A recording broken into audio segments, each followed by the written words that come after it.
Welcome to the new episode of History of Revolution. How are you? Hope your week was fine. Okay, let's jump right in.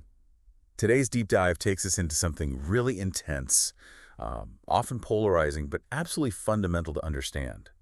The Bolivarian Revolution in Venezuela. This isn't just, looking at politics from afar.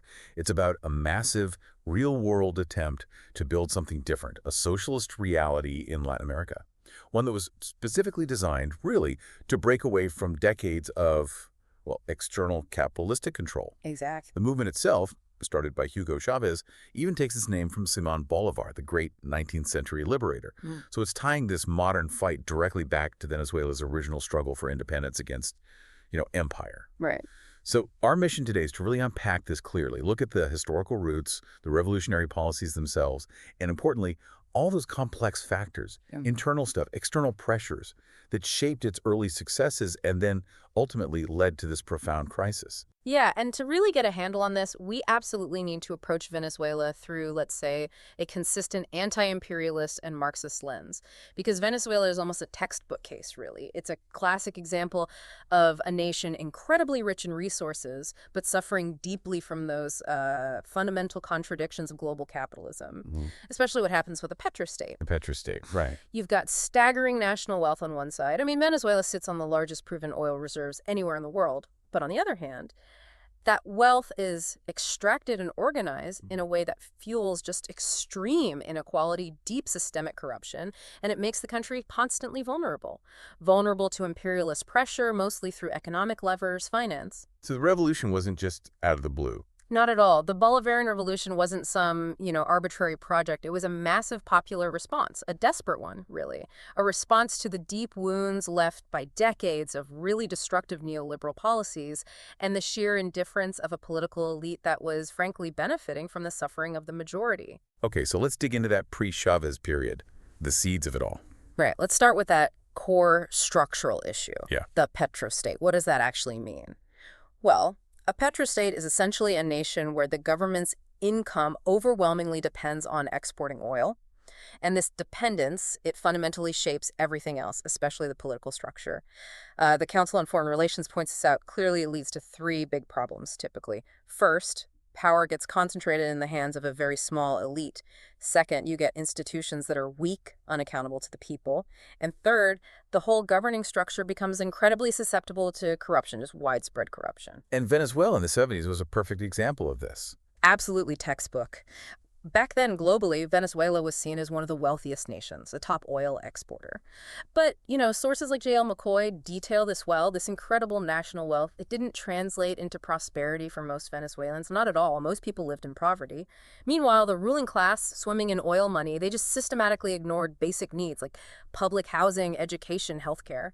That wealth was channeled overwhelmingly towards a tiny, privileged economic elite and into political patronage, feeding the system itself. Deepening that class divide. Exactly. Yeah. Deepening the gap between the small group of beneficiaries and the vast majority, the marginalized working class. And this whole system was kind of held together by something called punto figismo. What exactly was that? Yes, punto figismo. It sounds kind of stable on the surface, but it was really about elite control. It wasn't just a standard two-party system. It was actually a formal pact signed way back in 1958 between the two dominant political parties, Democratic Action, or AD, and a pact, like an agreement.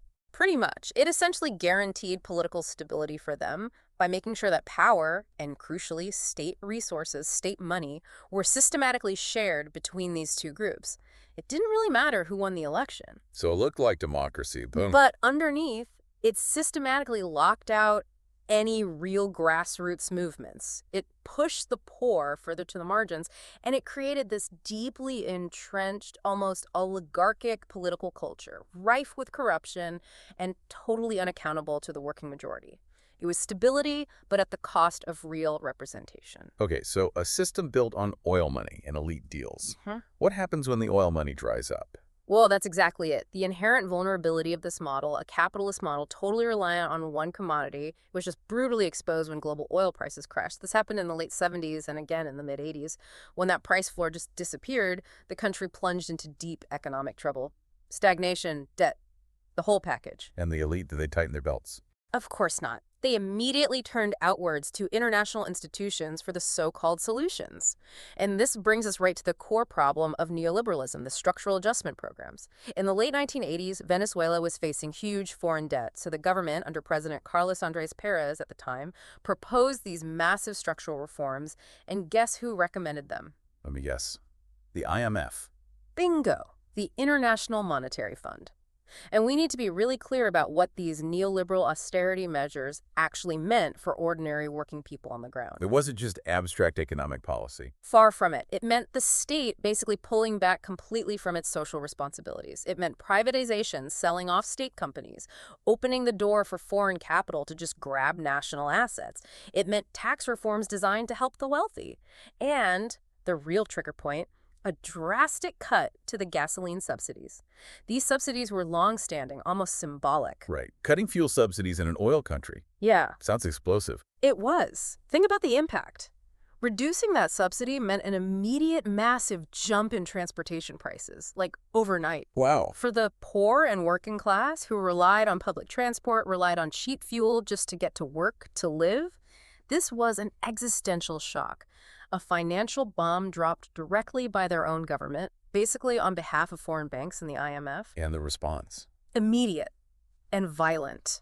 This was the Caracazo, February 1989.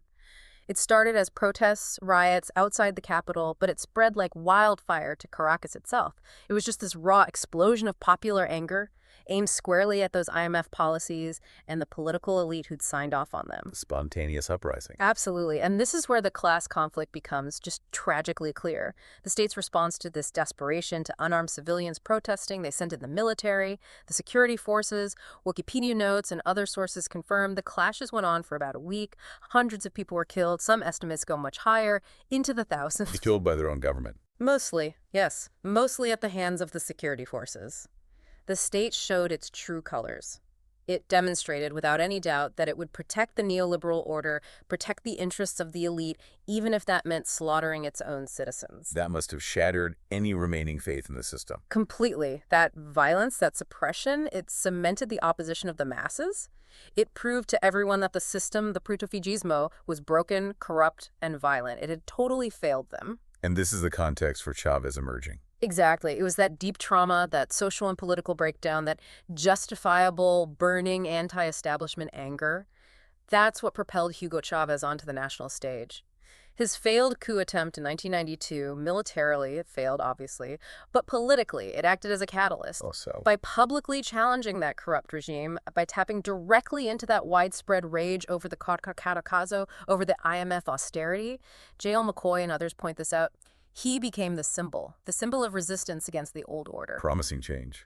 Big change. Promising to dismantle that deep economic inequality, promising to root out the political corruption. And this huge wave of popular support built on that anger and hope, it eventually carried him to victory in the 1998 election. And that, really, was the launch of the Bolivarian Revolution, #2. The launch of the Bolivarian Revolution, 1998-2005. Okay, so 1998, Chavez wins. And the name itself, the Bolivarian Revolution. That's obviously deliberate. Oh, absolutely. It's our first big clue to its core anti-imperialist stance, naming it after Simón Bolívar, the leader who fought for Venezuela's independence from the Spanish Empire back in the 19th century. That's a powerful historical connection. It's more than just a nod, it's a political statement. The Venezuelan War of Independence itself, 1810 to 1823 roughly, was this incredibly brutal, long fight for sovereignty. Moments like the Battle of Carabobo in 1821, they were decisive in throwing off that external colonial Spanish control. So Chavez was framing his movement as a continuation of that? Precisely. He deliberately positioned this modern revolution as the next chapter, a necessary continuation of that original struggle. But this time, the fight was for true economic independence. Independence from the modern imperial powers, specifically challenging the U.S. economic dominance that had, in many ways, replaced the old Spanish crown. Okay, so the mandate after the 98 election was clear. What were the first steps? Well, the mandate was to create a socialist state rooted in this Bolivarian ideal. And his first major move was to basically rewrite the rulebook entirely. This led directly to the creation of a new constitution in 1999. This is when the country was officially rebranded as the Bolivarian Republic of Venezuela. And this new constitution, what was revolutionary about it? Its focus was radically different. It enshrined huge social rights to education, healthcare, housing. It vastly expanded popular participation, introducing mechanisms like referendums, and it explicitly declared the state's duty to ensure social justice. A direct answer to the past neglect. Absolutely. It was a direct response to that historical reality we talked about. Observers like Crispin Levine noted this before Chavez.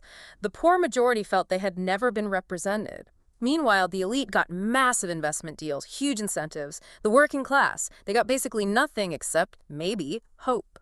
Chavez's goal, he stated it clearly, was to eliminate that vast gap, the difference between a minority that has everything and a huge majority that has virtually nothing. A huge promise. How did they plan to achieve it economically? Well, to achieve that, they had to grab the reins of the nation's economic engine. And in Venezuela, that meant one thing above all: oil. So a central, non-negotiable part of the revolution was expanding state control over key industries, especially oil nationalization. This was driven by that desire for economic self-determination. Taking back control of the resources. Yes, and this is the critical step from a Marxist perspective, right? The seizure, or at least the state taking dominant control of the means of production. In this case, the oil fields and infrastructure. The goal was explicit: use that massive oil revenue, which they viewed as the nation's collective wealth, to fund those sweeping social welfare programs. The programs Chavez promised would finally tackle that deep-rooted economic inequality. Because historically, that oil profit wasn't helping the average Venezuelan. Not directly, no. For decades, the profit from that immense oil wealth had largely flowed out into the hands of foreign capitalist interests, multinational oil companies, and into the pockets of that small domestic economic elite tied to them. So from the revolution's viewpoint, taking state ownership was fundamental. Absolutely fundamental. It was about redirecting that wealth stream. Instead of flowing into private accounts, into international banks, the idea was to channel it towards meeting the urgent needs of the working class, the poor masses, funding healthcare, education, food subsidies, things people desperately needed. It was an attempt to break capital's grip. Exactly. Breaking that decades-long grip of both foreign and domestic capital over the country's main economic engine and trying to harness it for social good instead of private profit. That was the plan anyway. #Tag3. The social missions, misiones, and their complex reality. And the most visible and I'd say politically successful result of this redirection, especially in the early years, were the social missions. The misiones, these were specifically designed to tackle those huge social deficits, the neglect built up over decades under the Puntofijismo governments. How do they work? The idea was to make vital services immediately accessible right where people lived, especially in the poorest communities. And crucially, they were funded by those high oil revenues flowing in during the early 2000s oil boom. This created immense political goodwill, a real sense of hope. Can you give us some examples? The scale sounds massive. Oh, the scale was incredible. Let's look at a few key ones. First, Mission Barrio Adentro. This was huge, a decentralized public health care initiative. It was largely staffed by Cuban doctors, which is, an interesting example of socialist international solidarity, and the aim was cradle-to-grave universal care. They set up thousands of small local clinics, consultorios, and barrios where proper health care simply hadn't existed before. And this got international recognition. It did. Bodies like the World Health Organization, UNICEF, they actually praised it, specifically for its revolutionary commitment to access to reaching the previously unreached. Okay, healthcare. What else? Food security was another major focus. That was Mission Mercal, basically a state-run company set up to provide subsidized food and essential goods. They established a nationwide chain of stores, distribution points. By 2006, sources indicate that over 11 million Venezuelans were regularly benefiting from Mercal. It made a real difference in alleviating immediate hunger, making basic necessities affordable for the working class. That's a huge number of people. It is. And then perhaps the most celebrated one was Mission Robinson. This focused on literacy. Using volunteers, sometimes even military personnel, this program taught basic reading, writing, and arithmetic to adults who had never had the chance to learn. The numbers were staggering. Over 1.5 million adults became literate through this mission. Wow. And the result? The result was dramatic. Venezuela actually declared itself an illiteracy-free territory based on UNESCO standards back in 2005. They reached something like a 96% literacy rate. These were tangible, immediate improvements in people's lives. Proof, in a way, that directing that collective oil wealth towards social needs could have a powerful impact. Okay, so huge initial successes, tangible benefits for millions, but There's always a but, isn't there? There usually is, especially when we're looking critically. This is where we have to shift from those early, undeniable successes to the longer-term structural problems. Analysts like Luis Pedro España, for instance, point out a crucial weakness. While these misiones were incredibly effective politically, building that base of support, generating hope, they were often quite fragmented. And crucially, they didn't really solve the root causes of the social problems in a deep, structural, sustainable way. They were often more focused on distributing benefits, immediate relief, rather than fundamentally rebuilding the state's long-term capacity. Wait a minute, though. You said the government was swimming in oil money during those boom years, right? High oil prices. And the political will was clearly there to help the poor. So why did the implementation falter? Like you mentioned, Mission Barrio Adentro aimed for thousands of health clinics, these modules. But the numbers built fell way short, and then reports of them being abandoned. What happened there? Was it just incompetence, corruption, or something deeper? Well, it's likely a mix of things, and this ties right back into that Marxist critique of the revolution being incomplete. Yes, the resources were immense, truly vast during the peak oil prices, but the implementation got bogged down. Several factors were at play. First, you had significant bureaucratic inefficiency. This often gets worse in highly centralized political structures, which Venezuela increasingly became. Decisions bottlenecked, things move slowly. Okay, bureaucracy. What else? Second, corruption started to seep in almost immediately. Money that was earmarked for building clinics, for buying supplies, it got diverted, skimmed off. This became a growing problem. And third, that fragmentation issue I mentioned. Instead of maybe focusing on building fewer but higher quality permanent hospitals and really investing massively in training thousands of Venezuelan doctors and nurses for the long haul. They went for the quicker fix. Kind of. They relied heavily on the Cuban doctors, which was great for immediate impact, and these modular, sometimes temporary clinics. It addressed the immediate need, but didn't build the underlying permanent infrastructure as robustly as it might have. I see. So the foundations weren't as solid as the initial results suggested. Exactly, and this is critical. Some analysts, like Francisco Rodriguez, argue that while poverty definitely fell during this period, quite significantly actually, from around 53% in 1999 down to about 37% by 2007, that drop was largely driven by the sheer scale of economic growth from those skyrocketing oil prices. The rising tide lifted many boats, so to speak. It wasn't necessarily because the misiones themselves were super efficient or sustainable in their design. So the programs helped, but the booming economy was the main engine. That's the argument.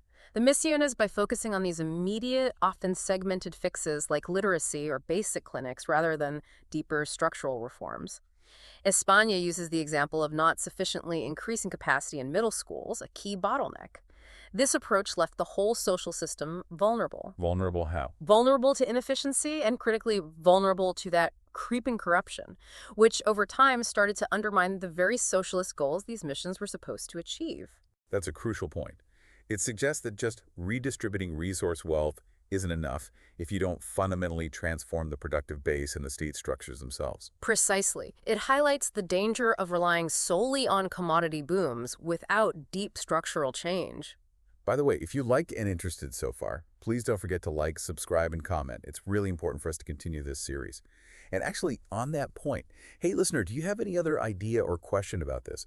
Particularly about this tension, how immense resource wealth can sometimes, paradoxically, either enable revolutionary change or undermine it in the long run. We'd love to hear your thoughts. Please write in comments. Hashtag tag EVV, the economic crisis, external pressure, and imperialism. Okay, so that vulnerability leads us directly into the next phase, the economic crisis.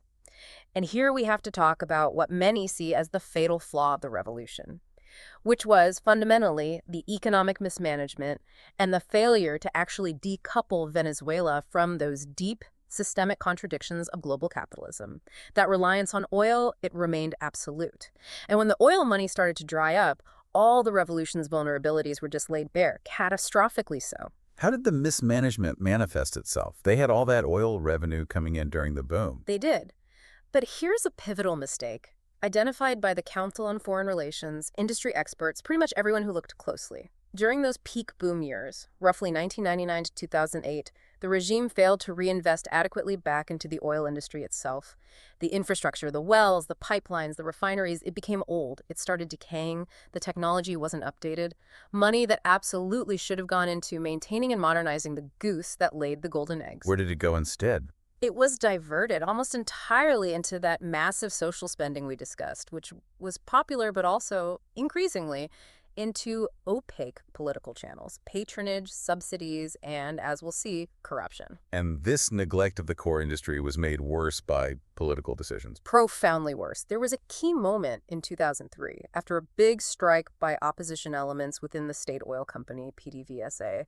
Chavez made a decision. He fired around 19,000 skilled employees, thousands of engineers, technicians, managers. 19,000, that's huge. It was massive. Politically, it was framed as a victory, purging saboteurs, consolidating control.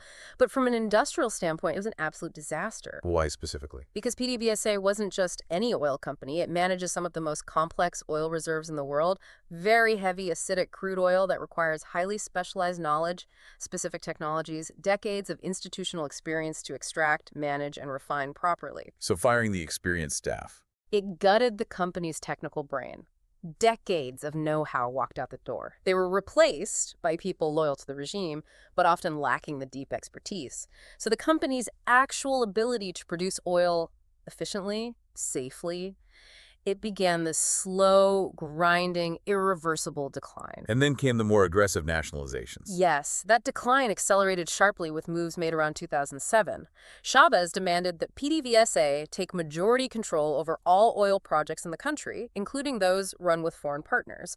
Now, some major international companies like ExxonMobil, ConocoPhillips, they refused these new terms. They didn't want to give up majority control. And Chavez's response? He unilaterally expropriated their assets, took them over. Now, ideologically, you can see the consistency, right? It fits the anti-imperialist mandate. Yeah. Seize control back from foreign capital. But the practical consequences? Immediate and punishing. First, it led to years of costly international legal battles, with tribunals eventually ruling against Venezuela, demanding billions in compensation. Second, and perhaps even more damaging in the long run, it scared off future foreign investment. And Venezuela needed that foreign capital, the advanced technology, the specific expertise, especially to develop those really difficult, heavy oil reserves in the Orinoco Belt. So production started falling seriously. Seriously. As analysts like Robert Repier detailed, oil production just went into a nosedive. It dropped by over 50% between roughly 2006 and 2018. The country was crippling its own ability to extract and sell the one commodity that its entire social project, its entire budget, relied upon. And then Nicolás Maduro takes over in 2013, inheriting this situation. Exactly. He inherits an economy already spiraling downwards. Policy failures, that decaying oil infrastructure, and now falling global oil prices added into the mix. The results under Maduro were just devastating. We saw hyperinflation on a scale rarely seen in modern history, estimates vary, but some put the peak around 10,000% in 2019. The GDP just collapsed, contracted dramatically year after year, and chronic shortages of everything, food, medicine, basic goods, became the norm. This is the human cost when that economic structure fails. But you mentioned earlier, this wasn't just internal problems, right? There was external pressure, too. Absolutely crucial to understand this. This crisis wasn't purely homegrown, purely the result of internal mismanagement, although that played a huge part. We must analyze the decisive role of external imperialist aggression. Remember, from the very beginning, Chavez's rhetoric was confrontational towards the U.S.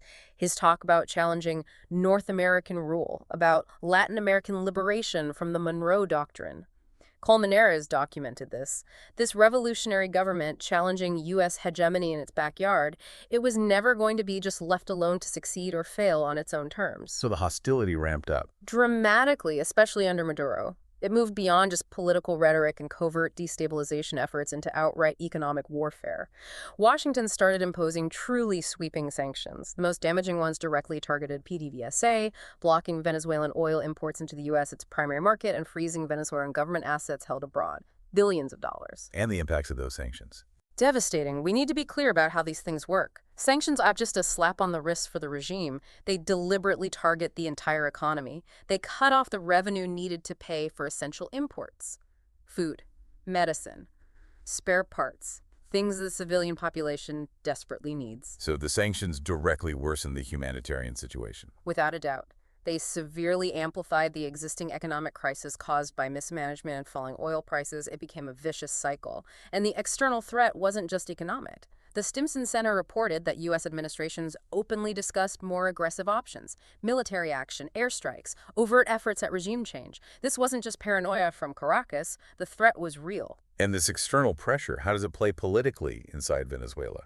Well, it creates a complex dynamic. The sanctions worsen the suffering: hyperinflation, hunger driving mass migration. Then imperialist powers and media point to the crisis and blame it simplistically on socialism. But simultaneously, the very real external threat allows the Maduro regime to rally support to consolidate power by presenting itself as the patriotic defender of the nation against U.S. aggression.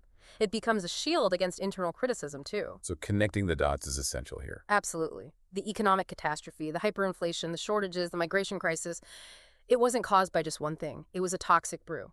It resulted from those internal policy failures, unsustainable spending, the catastrophic failure to reinvest in oil, combined with the inherent structural weaknesses of being a capitalist petrostate totally dependent on oil prices. And then all of that was critically compounded, accelerated, and weaponized by those destabilizing international sanctions and relentless imperialist aggression.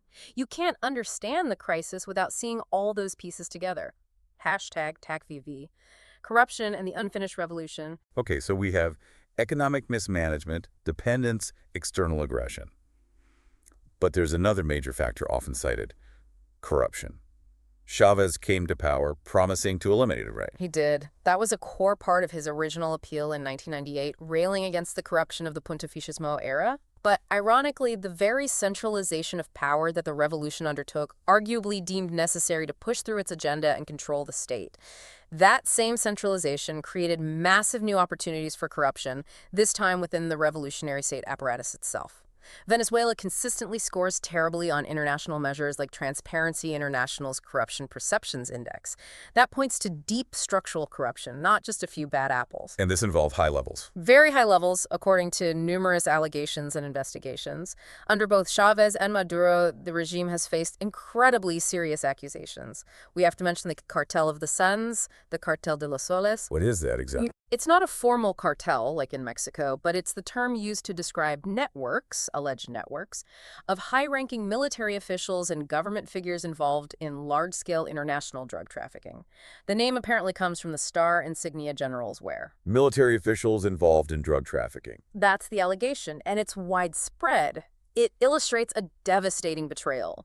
State power, supposedly captured to redirect national wealth for the people, allegedly becoming co-opted for immense, illicit private gain through criminal enterprises. A total inversion of the revolution's anti-corruption promise. Were there other major allegations? Yes, beyond drug trafficking, there were accusations, for instance, from the U.S. Treasury, that elements within the Venezuelan government provided financial aid or support to groups designated as terrorist organizations by the U.S., like Hezbollah. This pointed to complex and often shadowy international financial dealings. And politically, how does the state evolve, especially after Chavez's death? Under Maduro, there was a clear intensification of authoritarian practices. Human Rights Watch, the CFR, many observers documented this. His re-election in 2018 was widely condemned internationally as unfair, lacking basic democratic guarantees. We saw increasing political repression, the restriction of internet access to control information, the arbitrary prosecution of critics and opponents, essentially the consolidation of power into a more overtly dictatorial state structure. Okay, so taking all this in the economic collapse, the corruption, the authoritarianism, the common narrative, especially in the West, is simply, see, socialism failed. Right. That's the easy, reactionary takeaway. Socialism failed Venezuela. End of story. But this conclusion just completely ignores the complex history we've just walked through, and it fundamentally misunderstands the nature of what a socialist transformation actually entails. So what's the deeper analysis from a Marxist perspective? A rigorous Marxist analysis offers a very different conclusion. It argues the crisis didn't happen because socialism failed, but because the socialist revolution, crucially, was never completed. It got stuck halfway. Thinkers like Alan Woods wrote about this extensively, even during the boom years. The argument is, You cannot make a revolution halfway. You can't just tinker around the edges of capitalism. What was left undone specifically? The fundamental failure from this perspective was that the economic and political power of the old Venezuelan oligarchy, the big capitalists, the landowners, and the power of foreign capital were weakened, yes, but they were never definitively broken.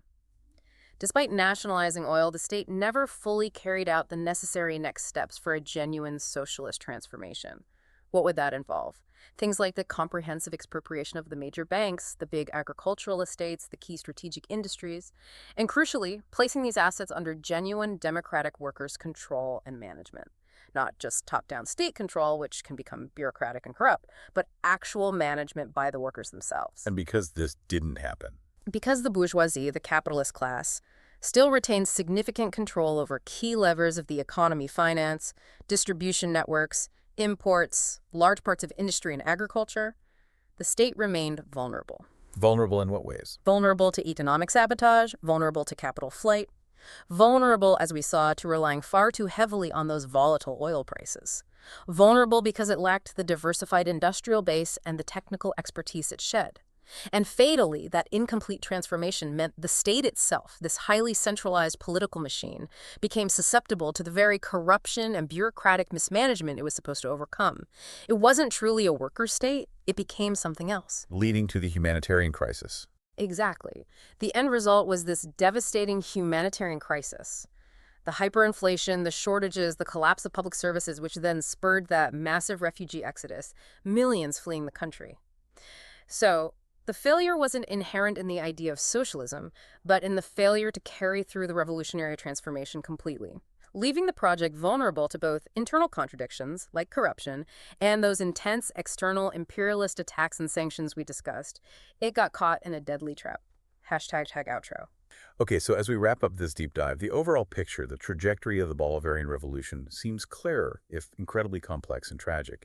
It really was born from a legitimate, absolutely understandable, popular struggle against just staggering inequality, decades of corruption, all inherent in that flawed petrostate model. The goal was genuine liberation, economic liberation from both domestic capitalism and foreign imperialism. Definitely. And those early successes, particularly in things like literacy and basic healthcare access to the Misiones, they were real. They demonstrably improved lives and generated huge popular support and hope. Yes, those gains shouldn't be dismissed. Yet ultimately, those gains were undermined, swamped really, by this toxic combination of factors. First, that structural failure to diversify the economy away from oil and the failure to reinvest and modernize the oil industry itself. Right, the economic foundation remained fragile. Second, the pervasive political corruption that took root within that hyper-centralized, increasingly unaccountable state structure, betraying the revolution's own promises. A critical internal failure. And third, overlaying all of it, that massive, sustained, and deliberate imperialist aggression, especially the economic sanctions, which acted like an accelerant on the fire, destabilizing the already fragile economy and weaponizing all its internal weaknesses. You absolutely cannot leave that external factor out of the equation. It was decisive. So what's the final takeaway? The lesson for history for other movements? Well, I think the ultimate lesson here, and it's one that echoes across history and is vital for any future revolutionary movements to grapple with, is stark. A revolution cannot be made halfway. It just doesn't work. If the working class doesn't organize itself independently, and if it doesn't move to completely break the economic power of the capitalist class, and that means expropriating the key levers, the banks, the land, the major industries, and putting them under real democratic workers' control. And if the state, even a revolutionary state, doesn't fundamentally reform itself and structurally transform and diversify the economy, then even a massive social project, even one funded, temporarily, by immense resource wealth like Venezuela's oil, it will inevitably succumb. It succumbs to its own internal economic contradictions, to inefficiency, to that corrosive corruption that centralization without accountability breeds, and it remains fatally vulnerable to imperialist counterattack. So the choice is? The choice remains brutally clear, I think, for any nation attempting this kind of profound transformation. Either push through to a true revolutionary transformation, root and branch under workers' control, or face the almost inevitable collapse back into the crisis, the dependency, the suffering of the unreformed capitalist petrostate, likely under even harsher conditions. There really isn't a stable middle ground. A powerful, sobering conclusion. Don't forget to like, subscribe, and comment. See you in the next episode of Comments. Bye-bye.